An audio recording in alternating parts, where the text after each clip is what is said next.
अस्सलाम वालेकुम। LSN news के साथ मैं हूं खिजरियात। आपको एक अहम खबर से आगाह करते हैं।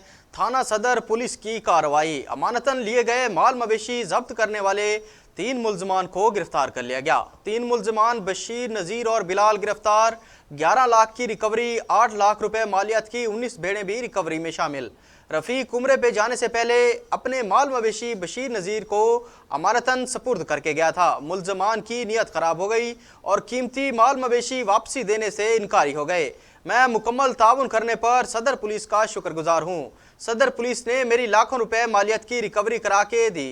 ये माल मवेशी मेरी कुल जमा पूंजी और ज़िंदगी भर का असासा हैं।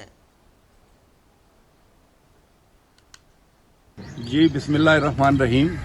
ये रफ़ीक साहब जो हैं, इन्होंने जनाब district police officer Kamran Mumtaz साहब को एक दरख्वास्त गुजारी कि वो उम्रे के लिए गया तो उसके जो जानवर हैं, कुछ नौसरबाज जो हैं वो धोखाधड़ी से ले गए और इन्होंने कहीं मेलसी के इलाके में जो हैं उनको फ़रोख्त कर दिया है। जब इसकी दरख्वास्त हमें मौसूल हुई तो मैंने SHO सदर पर मुश्तमिल एक टीम बनाई और जिन्होंने बड़े ही कम वक्त के अंदर अपनी टीम के हमरा जो है ना सिर्फ मुल्ज़मान को ट्रेस किया बल्कि इसके जो ओरिजिनल जानवर थे 19 जानवर, ये अभी आपके सामने इसकी भेड़ें और इनके बच्चे ये बरामद किए। इनमें से कुछ जो थी ये फ़रोख्त कर चुके थे, तो उसकी जो है जितनी फ़रोख्त की जो रकम थी वो हमने उस जानवर के हिसाब से वो इनसे रिकवर की है।